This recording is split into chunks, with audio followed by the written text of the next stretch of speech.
শারদীয় দুর্গাপূজা উপলক্ষে কুয়াকাটায় আজকে পর্যটকের কানায় কানায় মুখরিত হয়ে উঠেছে।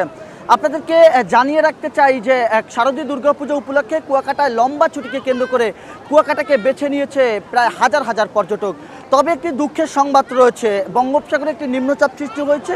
এই নিম্নচাপের প্রভাবে পায়রা সমুদ্র বন্দর থেকে শুরু করে দেশের সকল সমুদ্র বন্দরকে ৩ নম্বর স্থানীয় সতর্ক সংকেত রয়েছে।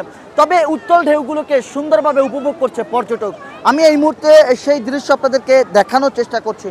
আমি এই মুহূর্তে অবস্থান করছি কুয়াকাটা সমুদ্র সৈকতে। কুয়াকাটা সমুদ্র সৈকতের আনাচে কানাচে পর্যটকের মুখরিত হয়ে উঠেছে। পুরো 22 কিলোমিটার সমুদ্র সৈকতে পর্যটকরা দখল করে নিয়েছে এবং বড় বড় ঢেউগুলোর সাথে আনন্দ উৎসবে মেতে উঠছে।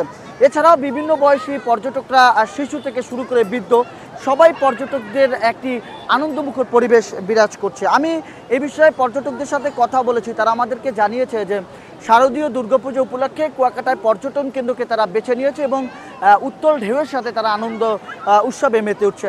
এছাড়াও সৈকতের পাশে যে ক্ষুদ্র ব্যবসায়ীরা রয়েছে, আমি তাদের সাথেও কথা বলার চেষ্টা করেছি। তারা জানিয়েছে যে দুর্গাপূজাকে কেন্দ্র করে পর্যটকের আগমন বেড়েছে এবং এই আগমনকে কেন্দ্র করে তাদের বেচা বিক্রির একটি প্রাণ ফিরে এসেছে বলে এমনটা তারা আমাদেরকে বলার চেষ্টা করছে।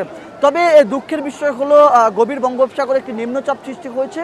এই নিম্নচাপের কেন্দ্র করে যে গতকালকে পর্যটকের একটি আগমন কম ছিল, তবে আজকে পর্যটকের আগমন বেশি থাকলেও তবে শুক্রবার কিন্তু পর্যটকের আগমন কিছুটা কমতে পারে বলে এমনটা ধারণা করছে। তবে হোটেল মোটেল কিন্তু কিছু বুকিংও বাতিল হয়েছে বলে এমনটা আমাদেরকে জানিয়েছে বিভিন্ন প্রতিষ্ঠান থেকে।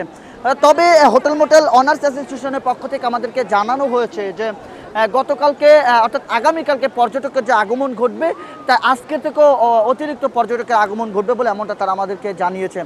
তবে কুয়াকাটা ট্যুরিস্ট পুলিশের পক্ষ থেকে পর্যটকদের বাড়তি নিরাপত্তা দেওয়ার জন্য এবং পর্যটকদের বাড়তি সেবা দেওয়ার জন্য তারা তৎপর রয়েছে বলে এমনটা আমাদেরকে বলছে। তবে শারদীয় দুর্গাপুজো উপলক্ষে কুয়াকাটায় আজকে যে পর্যটকের আগমন রয়েছে যা চোখে পড়ার মতো, অর্থাৎ দীর্ঘদিন পরে আজকে কুয়াকাটার প্রাণ ফিরে পেয়েছে বলে এমনটা আমরা ধারণা করতে পেরেছি।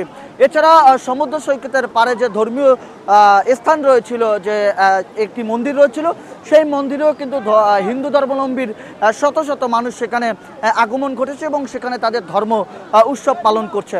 এবং সর্বশেষ আপনাদেরকে জানিয়ে রাখতে চাই যে আজকে কুয়াকাটা শারদীয় দুর্গাপুজো উপলক্ষে লম্বা ছুটিকে কেন্দ্র করে কুয়াকাটায় পর্যটকের আগমন ঘটেছে এবং উত্তল ঢেউয়ের সাথে তারা আনন্দ উৎসবে মেতে উঠছে বলে এমনটা আমরা সরজমিনে এসে দেখতে পাচ্ছি।